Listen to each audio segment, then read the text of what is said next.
أشهد أن محمد رسول الله۔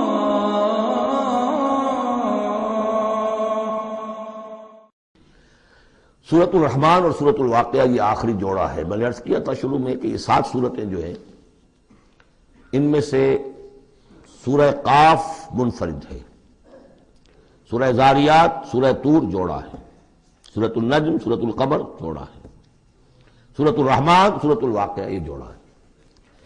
یہ جوڑا بڑا عجیب ہے۔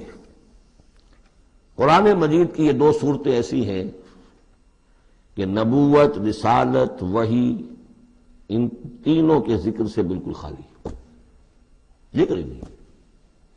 ہر صورت کا اپنا ایک مزاج ہے، ایک خاص شان ہے اس میں۔ اور دوسرے یہ کہ سورہ رحمان جو ہے یہ واحد صورت ہے پورے قرآن میں جس میں مسلسل خطاب جنوں اور انسانوں سے متواتر ہو رہا، پیرلل۔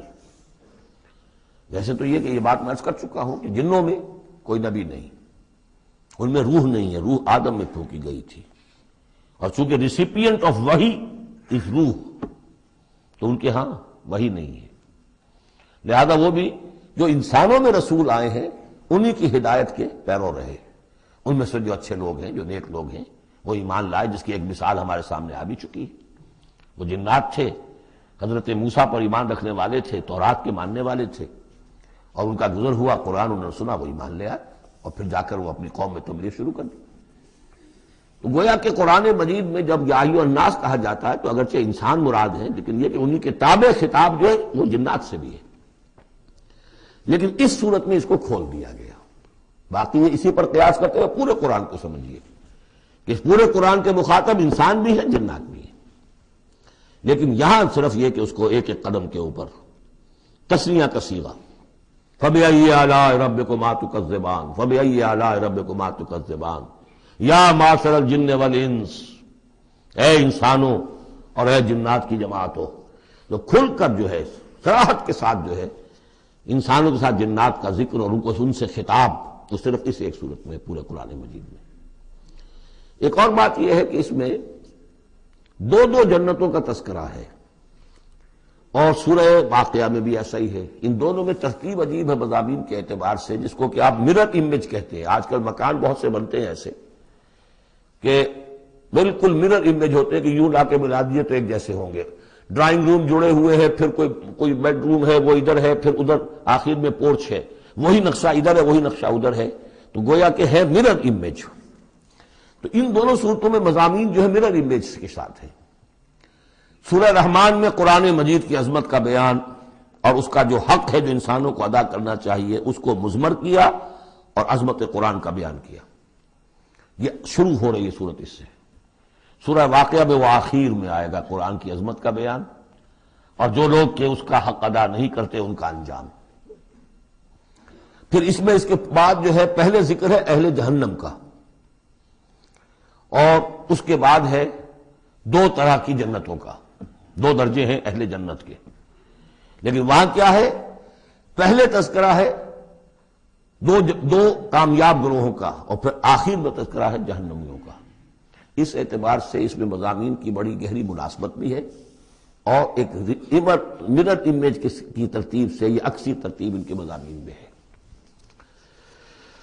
سورۃ الرحمن، بسم اللہ الرحمن الرحیم۔ نوٹ کر لیجئے یہ ترجیحی جو آیت ہے اس میں 31 مرتبہ آئی ہے آیت۔ کل آیات 78 ہیں، جن میں سے 31 جو ہیں وہ تو در حقیقت فَبِأَيِّ آلَاءِ رَبِّكُمَا تُكَذِّبَانِ اس کی تکرار ہے۔ یہ اسلوب قرآن مجید میں یا تو سورہ شعراء میں آ چکا ہے، 8 بار وہ الفاظ آئے تھے، اِنَّ فِي ذَلِكَ لَآیَةً وَمَا كَانَ أَكْثَرُهُم مُؤْمِنِينَ وَإِنَّ رَبَّكَ لَهُوَ الْعَزِيزُ الرَّحِيمُ، 8 مرتبہ۔ یا یہ القمر میں ہم 4 دفعہ پڑھ چکے ہیں، فَكَيْفَ كَانَ عَذَابِي وَنُذُرِ وَلَقَدْ يَسَّرْنَا الْقُرْآنَ لِلذِّكْرِ فَهَلْ مِن مُدَّكِرٍ۔ اور یہاں سورۃ الرحمن میں 31 بار آئے گا فَبِأَيِّ آلَاءِ رَبِّكُمَا تُكَذِّبَانِ۔ بسم اللہ الرحمن الرحیم۔ الرحمن علم القرآن خلق الانسان علمہ البیان۔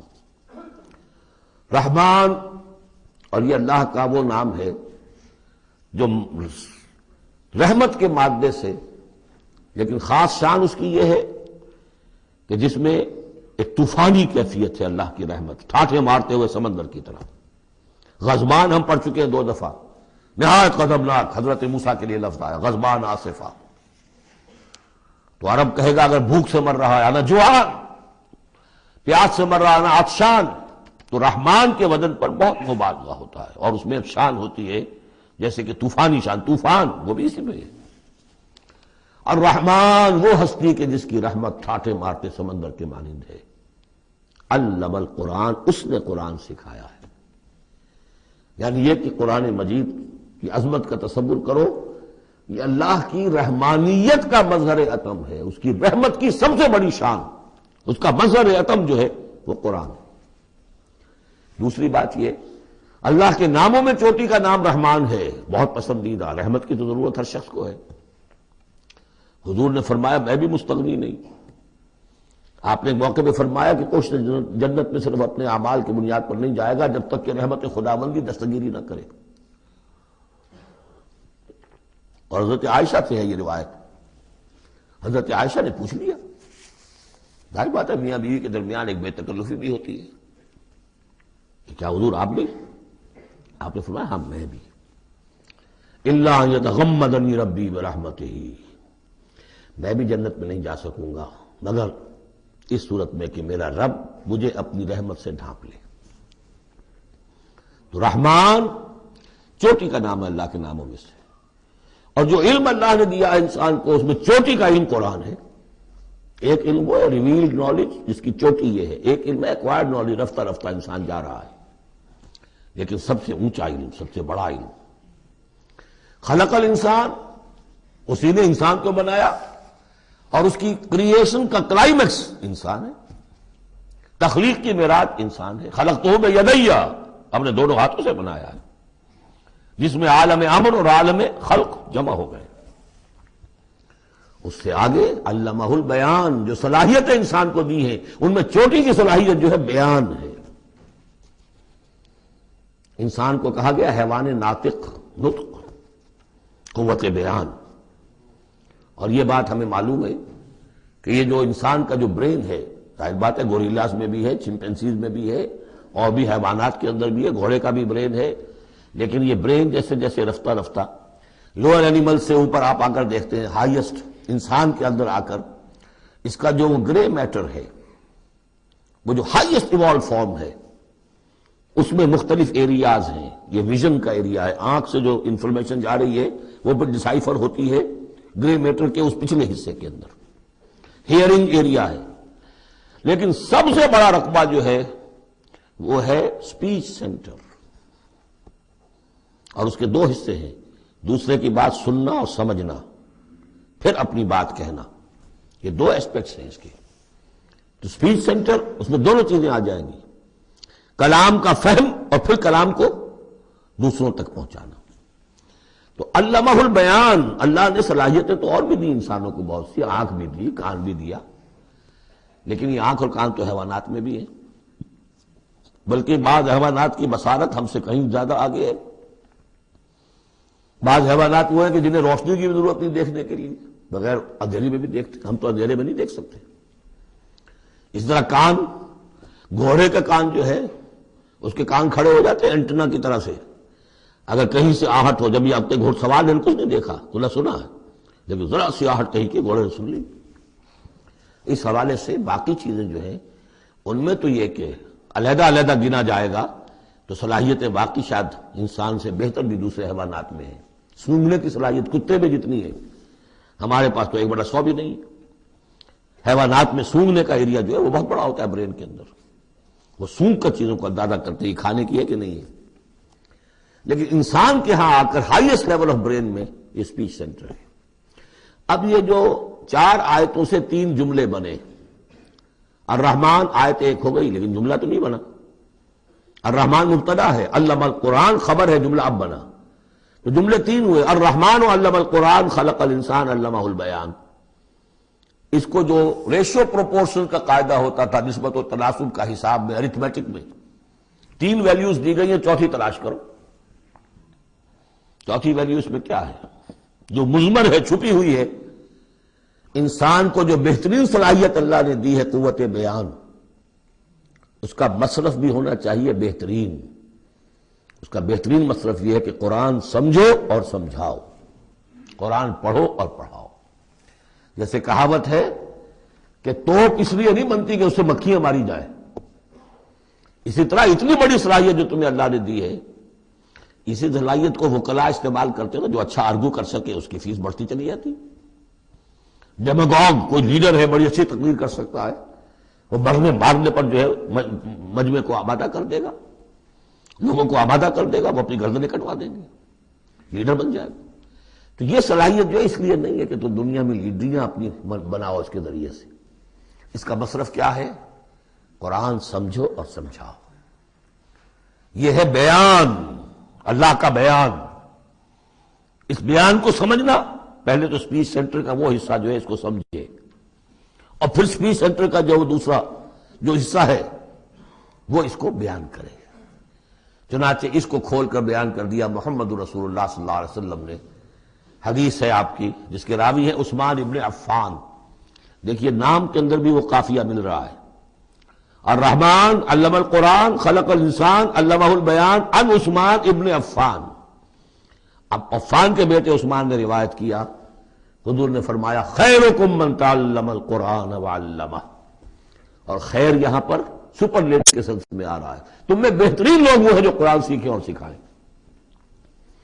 اب سورہ قمر کے فوراً بعد یہ وَلَقَدْ يَسَّرْنَا الْقُرْآنَ لِلذِّكْرِ فَهَلْ مِن مُدَّكِرٍ الرحمن علم القرآن خلق الانسان علمہ البیان الشمس والقمر بحسبان۔ یہ سورج اور چاند سب ایک حساب کے ساتھ ہیں، ان کی گردش حساب کے ساتھ ہے، اسی حساب سے دن بن رہے ہیں، راتیں بن رہی ہیں، ہفتے اور سال اور مہینے بن رہے ہیں۔ والنجم والشجر یسجدان، نجم جو ہے تو ستارے، سورج اور چاند کے مناسبت سے تو اس کے لیے ستارے کی مفہوم ہے، لیکن نجم جو عربی زبان میں جھاڑیوں کو بھی کہتے ہیں جو زمین میں ہوتی ہیں، کیونکہ یہ ستارے بھی زمین میں اتنے نظر آتے ہیں جیسے کہ جھاڑیاں ہوں۔ تو النجم والشجر یسجدان، شجر کے حوالے سے اگر ترجمہ کرتے ہیں تو وہ جھاڑیاں، یہ بھی سجدہ کرتے ہیں، اللہ کے سامنے سربسجود ہوتے ہیں، ان کے سائے، جیسا کہ کئی دفعہ آ چکا ہے۔ وَالسَّمَاءَ رَفَعَهَا وَوَضَعَ الْمِيزَانَ، اور آسمان کو اس نے بلند کیا اور اس میں رکھے ترازو۔ یہاں اس سے مراد وہ ترازو نہیں ہے جو کہ تولتی ہے دنیا کے اندر، اس میں بیلنس ہے، کاسمک بیلنس۔ آسمان اور زمین کے اندر، آسمان میں جتنے اجرام سماویہ ہیں، ان کو جو چیز تھامے ہوئے ہے، قائم رکھے ہوئے ہے، وہ ایک بیلنس ہے۔ جو کشش ثقل ہے، ان کی مختلف، یہ سب ایک دوسرے کو کھینچ رہے ہیں، اور ادھر ادھر سے دونوں طرف سے جو کھینچ ہے وہ ہر کرے کو اپنی جگہ پر رکھے ہوئے ہیں۔ یہ بیلنس جب ذرا سا گڑبڑ ہوگا اور یہ کرے آپس میں ٹکرا جائیں گے، فاصلے ہی کہیں تو ہوتا ہے conversely proportional to the distance, لہذا جو گریویٹیشنل فورس ہے، اگر ایک طرف سے ذرا فاصلہ کم ہو گیا، اس کا مطلب دوسری طرف بڑھ گیا، تلپٹ ہو جائے گا۔ یہ کاسمک بیلنس ہے۔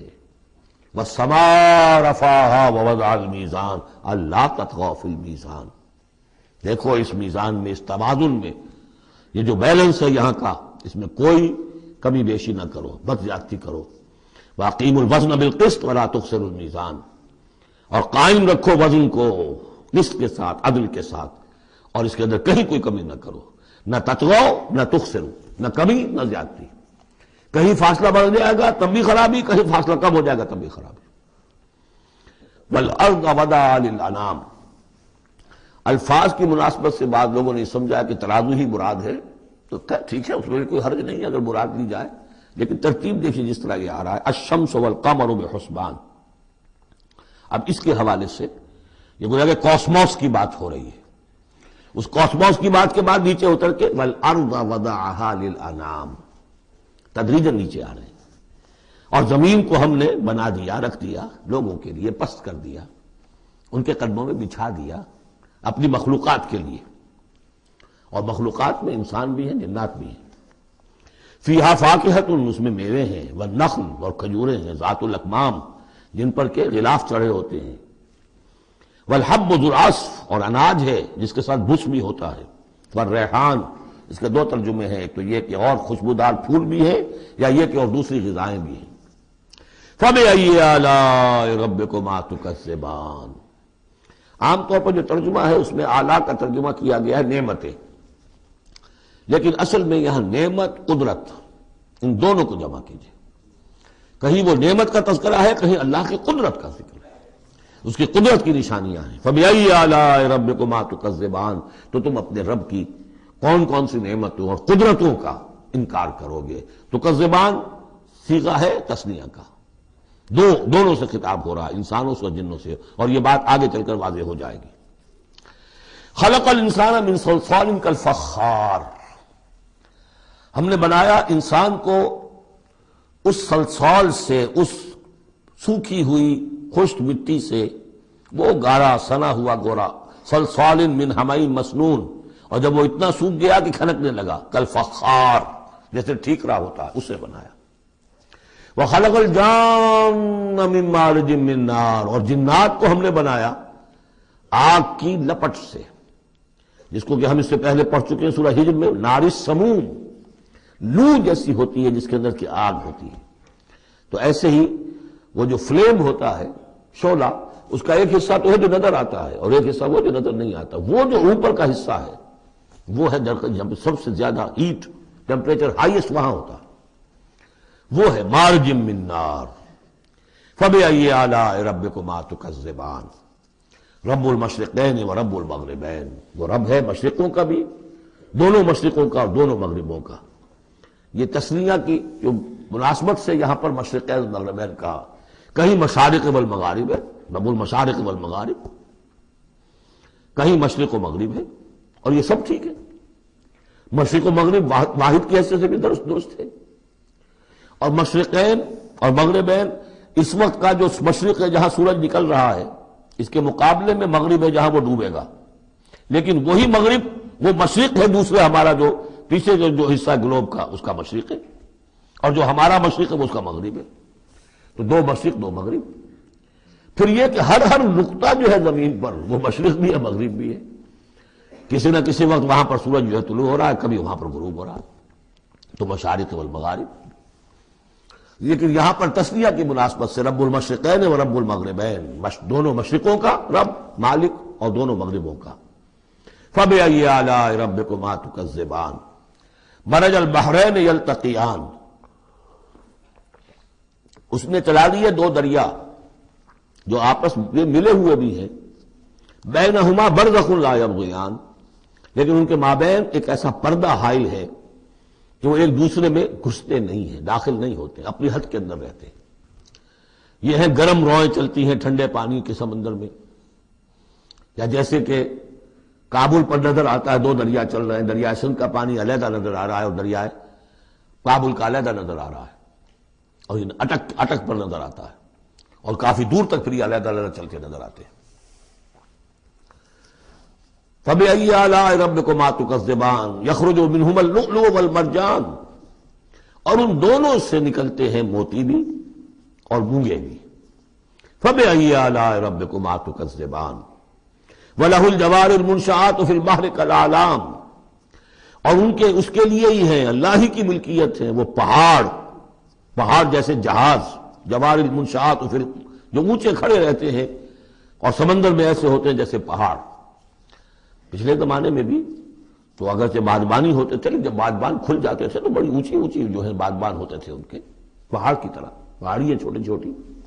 اور آج جو کچھ چلتے ہیں بڑے بڑے جہاز، ان کو جو دیکھیں تو واقعی تو وہ پہاڑ ہوتے ہیں سمندر میں۔ فَبِأَيِّ آلَاءِ رَبِّكُمَا تُكَذِّبَانِ كُلُّ مَنْ عَلَيْهَا فَانٍ، اب یہ جو یہاں آئی ہیں اب تک آیات، اللہ کی صنائی، اللہ کی قدرت نوٹ کریں گے جب ہم سورہ واقعہ پڑھیں گے۔ پہلے آیا ذکر قرآن، اس کی عظمت، اور اس کا جو ایک مضمر ہے چیز کہ انسان کو اس قرآن کی عظمت اور فضیلت کو سمجھ کر، اگر اللہ نے وہ جو شعر علامہ اقبال کا، اگر یک قطرہ خون داری، اگر مشتے پرے داری، بیا با من تو آ موزم طریق شاہ بازی را، اگر تمہارے جسم میں کوئی قطرہ خون ہے اور کوئی مٹھی بھر پر بھی تمہیں دے رکھے ہیں، اے چڑیا اے بیا، آؤ کہ میں تمہیں شاہ بازی کے طریقے سکھاؤں۔ اسی طریقے سے اگر تمہیں بولنے کی صلاحیت دی ہے اللہ نے تو اس کا مصرف کیا ہے؟ خیرکم من تعلم القرآن وعلمہ. سمجھنے کی صلاحیت دی ہے، قرآن سمجھو. بیان کرنے کی صلاحیت دی ہے، بیان کرو قرآن کو. پھر یہ کہ اللہ تعالیٰ کی تخلیقی قوت، اس کا تذکرہ ہوا. وہاں آپ دیکھیں گے یہ بالکل الٹی یہی ترتیب ہوگی. آخر میں قرآن مجید کی عظمت، اس سے پہلے اللہ کی تخلیقی عظمت، اللہ کے یہی جو اعلیٰ ہے. اس کے بعد اب پہلے جہنم والوں کا تذکرہ یہاں ہو رہا ہے، وہاں بعد میں ہوگا. فرمایا کل من علیہا فان، جو بھی ہے اس زمین پر جو بھی مخلوقات ہیں سب فنا ہونے والی ہے. وَيَبْقَى وَجْهُ رَبِّكَ ذُو الْجَلَالِ وَالْإِكْرَامِ، باقی تو رہے گا صرف تیرے رب کا منہ، تیرے رب کا چہرہ، تو بہت بزرگی والا ہے اور بہت عظمت والا ہے. اب یہ کہ اللہ کا چہرہ ہم کیا اس کو نہیں سمجھ سکتے، آیات متشابہات میں سے ہوگا. جو اس کا مفہوم سمجھیں گے وہ یہ ہے اللہ کی ذات باقی، باقی سب چیز اللہ تعالیٰ کے سوا سب فانی، پوٹینشلی سب فانی ہے. اپنے طور پر سب کسی کا وجود جو ہے اپنے بل پر قائم نہیں ہے. اللہ جب تک قائم رکھے تو در حقیقت وہ خود اپنے بل پر قائم نہیں ہے، وہ تو اللہ تعالیٰ نے ان کو قائم رکھا ہوا ہے. کل من علیہا فان اللہ باقی من کل فان، اللہ ہی باقی ہے، باقی تمام فانی ہے. وَيَبْقَى وَجْهُ رَبِّكَ ذُو الْجَلَالِ وَالْإِكْرَامِ فَبِأَيِّ آلَاءِ رَبِّكُمَا تُكَذِّبَانِ يَسْأَلُهُ مَنْ فِي السَّمَاوَاتِ وَالْأَرْضِ، جو بھی ہے آسمان اور زمین میں وہ سب اس کے در کے سوالی ہیں، اسی سے مانگ رہے ہیں. وجود بھی ملا ہے اسی سے، حیات کسی کے پاس ہے دی ہوئی ہے اسی کی، کوئی صلاحیت ہے تو دی ہوئی ہے اسی کی، کوئی ذہانت ہے تو دی ہوئی ہے اسی کی، روز کا رزق جو آ رہا ہے اسی کا عطا کردہ. ہر ایک سائل ہے. جو سورہ محمد میں ہم نے پڑھا کہ تم سب فقراء ہو واللہ هو الغنی وانتم الفقراء، تم سب کے سب محتاج ہو، تمہارا وجود مستعار، تمہاری حیات مستعار، تمہیں علم جو دیا اس نے دیا جتنا دیا. فلا یحیطون بشیء من علمہ الا بما شاء، تو تمہاری کیفیت یہ ہے. یسألہ من فی السماوات والارض، اسی سے مانگتا ہے جو بھی ہے آسمانوں میں اور زمین میں. کل یوم ھو فی شان، وہ ہر دن ایک شغل میں ہے، اس کی ایک مصروفیت ہے. یہاں میرے نزدیک اشارہ ہے اسی بات کی طرف، یدبر الامر من السماء الى الارض ثم یعرج الیہ فی یوم کان مقدارہ الف سنۃ مما تعدون. تدبیر امر ہے، ایک دن کی تدبیر وہ کرتا ہے. کیا کچھ واضح کہ وہ ایک دن اس کا 1000 سال کا ہے، اس میں کیا کیا ہونا ہے، کس طرح سے ہونا ہے. پھر وہ احکام کی تنفیذ ہوتی ہے، پھر اس کی رپورٹ ہے، اس کو واپس جاتی ہے. تو کل یوم ھو فی شان، وہ کوئی ایک یوں سمجھیے کہ کوئی اسٹیٹک کوئی حقیقت نہیں ہے، خود اس کی مصروفیات. کل یوم ھو فی شان، نئی شان کے ساتھ اس کا ظہور ہوتا ہے. کل یوم ھو فی شان فبأی آلاء ربکما تکذبان سنفرغ لکم ایھا الثقلان. اب یہاں پر کھل کر بات کی کہ یہ تکذبان کیوں کہا جا رہا ہے. ہم جلد ہی فارغ ہو جائیں گے تمہارے لیے، اے دو بھاری قافلوں، اے انسانوں کا قافلہ اور اے جنات کے قافلے. ابھی جو ہے اس کائنات کو ہم نے چلایا ہوا ہے، ابھی مہلتیں ہم نے دے رکھی ہیں، وقت مقرر کیا ہوا ہے، اجل مسمى ہے اس کائنات کی بھی اور ہر قوم کی بھی. لکل امت اجل، ہر امت کے لیے بھی ایک اجل ہے، ہر ایک فرد کی اجل ہے، وہ سب ہے. لیکن القریب ہم فارغ ہو جائیں گے تمہارے لیے، تمہیں اپنے پاس بلا دیں گے، تم سے حساب کتاب لیں گے، تم سے پوچھ گچھ ہوگی. فبأی آلاء ربکما تکذبان، تو اے جنات اور اے انسانوں کی جماعت ہو، تم اپنے رب کی کن کن نعمتوں کا اور کن کن سنائیوں کا، کن کن قدرتوں کا انکار کرو گے. یا معشر الجن والانس ان استطعتم ان تنفذوا من اقطار السماوات والارض فانفذوا لا تنفذون الا بسلطان فبأي آلاء ربكما تكذبان يرسل عليكما شواظ من نار ونحاس فلا تنتصران فَبِأَيِّ آلَاءِ رَبِّكُمَا تُكَذِّبَانِ صدق اللہ العظیم۔ چونکہ اس سے پہلے آیت آ چکی ہے سَنَفْرُغُ لَكُمْ أَيُّهَا الثَّقَلَانِ، ہماری اوقات میں سے ایک قافلہ انسانیت اور ایک قافلہ جو جنوں پر مشتمل ہے۔ اب یہاں اس آیت میں آیت نمبر 33 میں براہ راست ان سے خطاب ہے، اے گروہ جن اور اے گروہ انس، یا معاشر الجن والانس ان استطعتم، اگر تمہارے اندر استطاعت ہے، طاقت رکھتے ہو، ان تنفذوا من اقطار السماوات والارض، کہ تم نکل بھاگو آسمانوں اور زمین کے دائروں سے، کناروں سے، تنفذوا تو نکل جاؤ، لا تنفذون الا بسلطان، نہیں نکل سکو گے مگر اللہ تعالیٰ کی سرعت کے ساتھ۔ یہ آیت مبارکہ مشکلات القرآن میں سے ہے، پوری طرح ہم شاید ابھی نہ سمجھ پائیں جب تک کہ اور ہمارا علم جو ہے کائنات کے بارے میں، کاسموس کے بارے میں اور علم بڑھ نہیں جاتا۔ لیکن یہ کہ عام طور پر یہ سمجھا گیا ہے کہ یہ انسان اور جن جو ہیں ایک حد تک ان کی رسائی ہے اس کائنات کے اندر، اس سے آگے نہیں۔ جیسے کہ آ چکا ہے، میں پہلے بھی بیان کیا ہے کہ جنات کے لیے غالباً یہ ہمارا جو سولر سسٹم ہے یہ پورا جو ہے یہ ان کی جولان گاہ ہے، اس میں یہ جائیں جدھر جائیں چلے جائیں، اس سے آگے نہیں۔ انسانوں کا معاملہ یہ ہے کہ وہ اس کے اندر بھی جو بھی فاصلہ طے کرتے ہیں وہ ظاہر بات ہے کہ وہ اس کے لیے مشینیں ایجاد کر کے جہاں تک جا رہے ہیں، لیکن اس پورے سولر سسٹم تک بھی ان کی رسائی ممکن نہیں ہوگی۔ لیکن یہ کہ ایک گمان میرا ہے جو میں آپ کے سامنے پیش کر رہا ہوں کہ قرآن مجید جب آسمانوں اور زمین کی بات کرتا ہے تو وہ مراد ہوتی ہے کل کائنات، کل یونیورس، اور کل یونیورس کے کناروں سے نکل بھاگنا، اس کے کیا معنی ہے؟ اس کے معنی یہ ہے معدوم ہو جانا، یعنی یہ کہ جہنم میں پڑنے والے چاہیں گے کہ ہم معدوم ہو جائیں۔ کاش کہ جیسا کہ ہم نے پڑھا تھا سورہ نساء میں، فَكَيْفَ إِذَا جِئْنَا مِن كُلِّ أُمَّةٍ بِشَهِيدٍ وَجِئْنَا بِكَ عَلَىٰ هَٰؤُلَاءِ شَهِيدًا۔ اس روز انسان چاہیں گے کہ اس طرح زمین شق ہو جائے، وہ اس میں دھس جائے اور زمین اوپر سے برابر کر دی جائے۔ یہ تو ہوگا یوم الحساب کو۔ لیکن سوال یہ ہے کہ من اقطار السماوات والارض، تمام آسمانوں اور زمین کے کناروں سے نکل بھاگنا، معدوم ہونا، یہ بھی بس میں نہیں ہے۔ اللہ کے اذن سے ہی ہم بنے ہیں، ہمیں وجود عطا ہوا ہے، اور اللہ ہی کا اختیار ہے جو ہمیں معدوم کر سکتا ہے۔ ہم لاکھ چاہیں کہ معدوم ہو جائیں، معدوم نہیں ہو سکتے، یہ بھی ہمارے اختیار سے باہر ہے۔ اذن رب ہی ہو تو ہم معدوم ہوں بغیر اذن رب۔ یہاں پر ویسے جو اللہ بسلطان، اللہ کا حکم، اللہ کی مرضی، اللہ کی سند، اس طرح کی کوئی بات ہے، اگرچہ عام طور پر بات وہ سمجھی گئی ہے جو پہلے میں نے بتایا، میرا گمان یہ ہے واللہ عالم۔ بہرحال مشکلات القرآن میں سے ہے۔ فَبِأَيِّ آلَاءِ رَبِّكُمَا تُكَذِّبَانِ، تو تم اپنے رب کی کن کن نعمتوں اور کن کن صناعیوں اور کاریگریوں اور کن کن قدرتوں کا انکار کرو گے۔ یرسل علیکما شواظ من نار، تم پر پھینکے جائیں گے شعلے بھڑکتے ہوئے آگ کے، ونحاس، اور دھواں ملا ہوا، وہ آگ جس میں کہ دھواں ملا ہوا ہو، فلا تنتصران، پھر تم بدلہ نہیں لے سکو گے۔ فَبِأَيِّ آلَاءِ رَبِّكُمَا تُكَذِّبَانِ فَإِذَا انشَقَّتِ السَّمَاءُ، جب آسمان پھٹ جائے گا، فَكَانَتْ وَرْدَةً كَالدِّهَانِ، تو ایسے ہو جائے گا گلابی رنگ کا جیسے کہ تیل کی تلچھٹ ہوتی ہے۔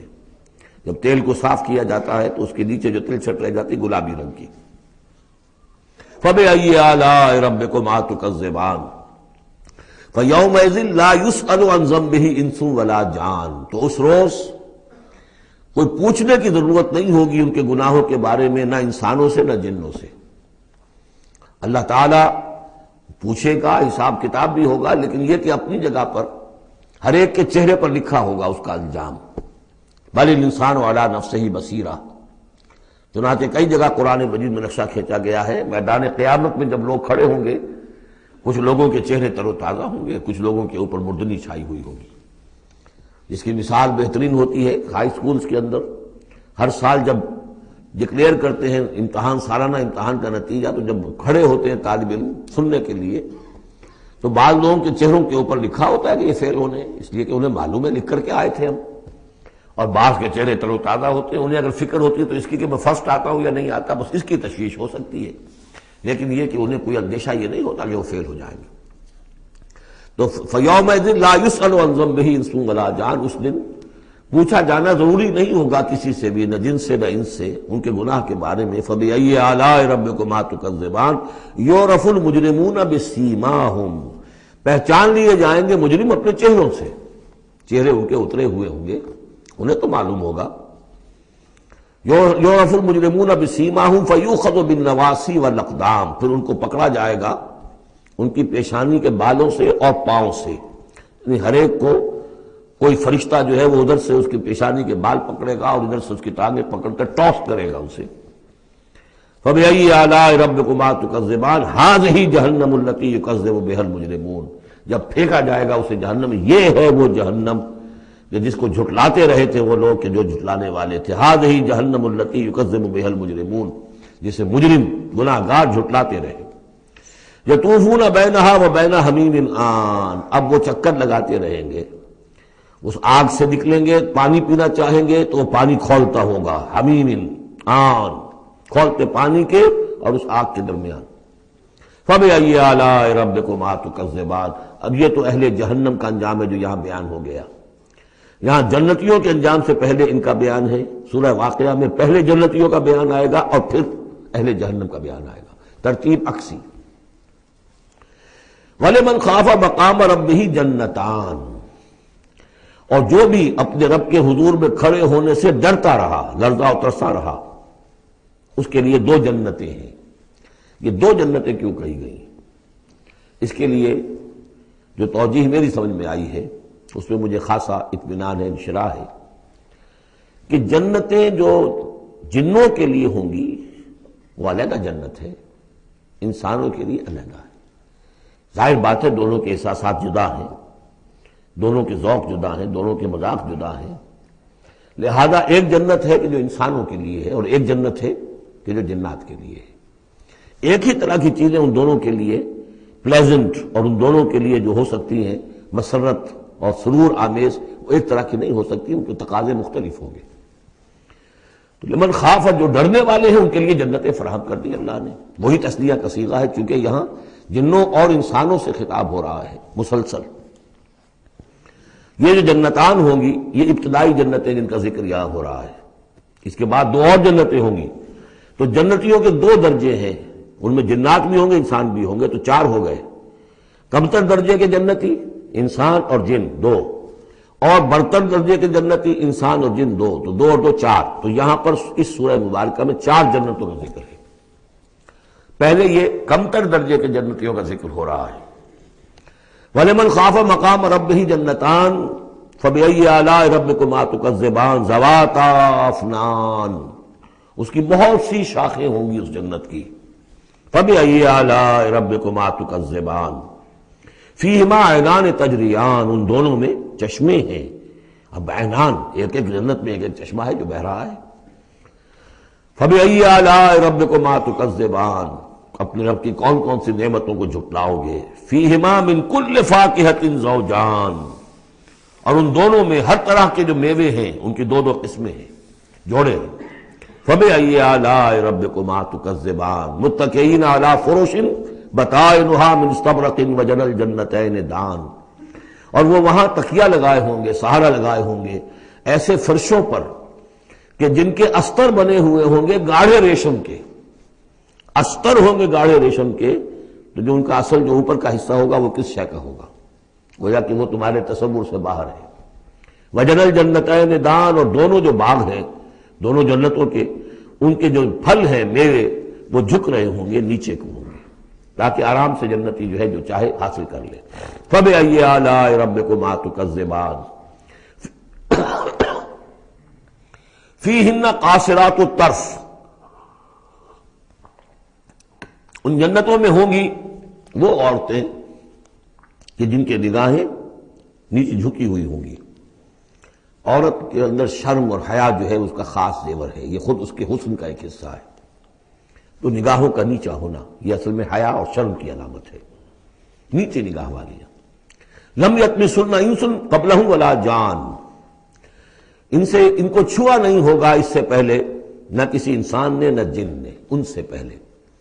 یعنی ظاہر بات ہے کہ جو جنوں کی جنت ہے اس میں ان کی مناسبت سے ان کے لیے بیویاں ہوں گی، اور جو مردوں کی انسانوں کی جنت ہے ان کے لیے ان کی مناسبت سے ہوں گی، اور وہ جو ہوں گی جو جنت جو جنات کی ہے ان میں جو بھی ان کے لیے ہوں گی ان کی بیویاں انہیں بھی کسی جن نے پہلے چھوا نہیں ہوگا، اور اسی طرح انسانوں کے لیے جو جنت ہوگی اس میں جو ان کی بیویاں دی جائیں گی ان کو کسی انسان نے پہلے نہیں چھوا ہوگا۔ فَبِأَيِّ آلَاءِ رَبِّكُمَا تُكَذِّبَانِ كَأَنَّهُنَّ الْيَاقُوتُ وَالْمَرْجَانُ، وہ جو ہوں گی بیویاں دی جائیں گی ان جنتوں میں وہ ایسے ہوں گی جیسے لال اور مونگے۔ فَبِأَيِّ آلَاءِ رَبِّكُمَا تُكَذِّبَانِ هَلْ جَزَاءُ الْإِحْسَانِ إِلَّا الْإِحْسَانُ، کیا احسان کا، بھلائی کا، نیکی کا بدلہ احسان اور بھلائی کے سوا بھی کچھ ہو سکتا ہے؟ ان لوگوں نے اللہ کے لیے، اللہ کے دین کے لیے، اللہ کے احکام کی پابندی میں جو کچھ بھی انہوں نے محنتیں کی، کوششیں کی، اب ظاہر بات ہے کہ اللہ تعالیٰ کو اس کا بدلہ انہیں دینا ہے انہی صورتوں میں۔ وَمِن دُونِهِمَا جَنَّتَانِ، اور ان سے پرے دو جنتیں اور ہیں۔ اب اس میں مفسرین کے مختلف اقوال ہیں، پہلی جنتیں کن کی ہیں، دوسری جنتیں کن کی ہیں، اس لیے کہ اس کے لیے دو الفاظ جو آئیں گے سورہ واقعہ میں آئیں گے کہ ایک اصحاب الیمین ہے اور ایک مقربون ہے۔ ایک وہ ہے جو آگے اللہ کے بہت ہی مقرب بارگاہ ہو جاتے ہیں، اولئک المقربون، اور ایک وہ ہے کہ جو داہنے والے ہیں، اور ایک ہے شمال والے۔ تو ایک تو ہے بنیادی، یہ گمراہ تھے، یہ جہنمی، یہ نیک تھے، اور یہ جو ہے جنتی ہیں، لیکن ایک ہے بہت آگے والے، فالسابقون سابقون اولئک المقربون، وہ لوگ جو آگے نکل جانے والے ہیں، وہ جو بلند تر نیکیوں والے ہیں، بلند تر مقامات والے ہیں۔ جیسے کہ سورہ توبہ میں ہم نے پڑھا تھا والسابقون الاولون من المہاجرین والانصار والذین اتبعوہم بإحسان، تو دو درجے ہو گئے تھے۔ تو اس طرح یہاں پر جو میرے نزدیک پہلی جنتوں کا تذکرہ جو ہے وہ در حقیقت ہے جو کم تر جنتی ہیں، اصحاب الیمین، اور اب جو تذکرہ ہو رہا ہے وہ ہے جنت ان کی کہ جو مقربین بارگاہ ہے، سابقین۔ وَمِن دُونِهِمَا جَنَّتَانِ، اور ان دونوں کو پرے اور دو جنتیں ہوں گی۔ فَبِأَيِّ آلَاءِ رَبِّكُمَا تُكَذِّبَانِ، یہ بھی دو ہوں گی، ایک جنات کے لیے اور ایک انسانوں کے لیے۔ مُدْحَامَّتَانِ، بڑے گہرے سبز رنگ کی جنتیں ہوں گی، سبز کاہی جسے ہمارے ہاں کہا جاتا ہے، گہرا سبز، سیاہی مائل سبز، اتنی گہرا سبز ہو کہ سیاہی مائل ہو جائے، یہ میں ابھی عرض کروں گا، اس کی ایک خاص پس منظر ہے۔ فَبِأَيِّ آلَاءِ رَبِّكُمَا تُكَذِّبَانِ فِيهِمَا عَيْنَانِ نَضَّاخَتَانِ، اس میں دو چشمے ہیں ابلتے ہوئے۔ فَبِأَيِّ آلَاءِ رَبِّكُمَا تُكَذِّبَانِ فِيهِمَا فَاكِهَةٌ وَنَخْلٌ وَرُمَّانٌ، اس میں میوے ہیں، کھجوریں ہیں، انار ہیں۔ فَبِأَيِّ آلَاءِ رَبِّكُمَا تُكَذِّبَانِ، یہ یوں سمجھیے کہ ایک تو ہے خالص عربی ذوق اور عرب کا جو ایک خاص ماحول تھا، اور خاص طور پر عرب کا وہ علاقہ جس میں قرآن نازل ہوا ہے، حجاز، پہاڑی علاقہ ہے، اس میں جب آتے تھے چشمے اور جب بہہ جاتی تھی وادیاں تو ابلتی ہوئی پہاڑی، چونکہ چشمے جیسے ہوتے ہیں پہاڑی نالے، تو ان کے اندر جوش و خروش ہوتا ہے۔ اور دوسرے کہ وہاں پر جو باغات ہوتے تھے کھجور کے درخت، اور وہاں پر وہ سبزی جو رنگ ہے ان کا وہ سبزی مائل گہرا، اور اسی کے اندر پھر جو چھاؤں ہے، تو جو ان کا تصور ہے ایک عربی ذوق ہے، ایک عجمی ذوق ہے۔ وہ عجمی ذوق ہے جو پہلے بیان ہوا ہے، عربی ذوق ہے جو اب بیان ہو رہا ہے۔ فیہما فاکہۃ ونخل ورمان، اب یہ چیزیں جو ہیں یہ عرب کے اندر کھجوریں ہیں، انار ہے۔ فبأی آلاء ربکما تکذبان فیہن خیرات حسان، اس میں ہوں گی بہت ہی اچھی عورتیں، نہایت خوبصورت۔ فبأی آلاء ربکما تکذبان حور مقصورات فی الخیام، اب یہاں حور کا لفظ آیا، پہلے میں نہیں آیا ہے، پہلے میں یہ تو آیا ہے فیہن قاصرات الطرف لم یطمثن انس قبلہم ولا جان، لیکن لفظ حور یہاں آیا ہے۔ اسی کو نوٹ کریں گے کہ سورہ واقعہ میں بھی ایک کے ساتھ حور کا لفظ آئے گا، دوسرے کے ساتھ نہیں۔ حور مقصورات فی الخیام، اب یہ بھی عرب پس منظر ہے، خیموں میں رہنے والے وہ حوریں کہ جو خیموں میں رکی رہنے والی ہوں گی۔ ظاہر بات ہے کہ وہاں پر تو عام طور پر شہر بہت کم تھے، پورے عرب کے اندر، حجاز کے اندر بہت کم، جو عام طور پر جو آبادیاں تھیں وہ خیموں میں رکی رہنے والیاں۔ وقرن فی بیوتکن ولا تبرجن تبرج الجاہلیۃ الاولی، وہ شمع محفل نہیں بنتی بلکہ وہ چراغ خانہ بنتی ہیں۔ حور مقصورات فی الخیام فبأی آلاء ربکما تکذبان لم یطمثن انس قبلہم ولا جان، نہیں انہیں چھوا ہوگا ان سے پہلے نہ کسی انسان نے اور نہ کسی جن نے۔ یہ ان دونوں کے میرے نزدیک علیحدہ علیحدہ، جنات کی جو جنت ہے ان میں جو ان کے لیے عورتیں اور بیویاں فراہم کی جائیں گی انہیں کسی جن نے نہیں چھوا ہوگا ان سے پہلے، اور جو انسانوں کے لیے جنت ہوگی وہاں جو انہیں بیویاں دی جائیں گی اور حوریں دی جائیں گی انہیں کسی انسان نے نہیں چھوا ہوگا۔ فَبِأَيِّ آلَاءِ رَبِّكُمَا تُكَذِّبَانِ مُتَّكِئِينَ عَلَىٰ رَفْرَفٍ خُضْرٍ وَعَبْقَرِيٍّ حِسَانٍ، وہ تکیہ لگائے بیٹھے ہوئے ہوں گے سبز مسندوں پر اور بڑے قیمتی اور نفیس بچھونوں پر۔ فَبِأَيِّ آلَاءِ رَبِّكُمَا تُكَذِّبَانِ تَبَارَكَ اسْمُ رَبِّكَ ذِي الْجَلَالِ وَالْإِكْرَامِ، بہت بابرکت ہے نام تیرے رب کا جو بہت ذی الجلال بڑائی والا ہے اور اکرام عظمت والا ہے۔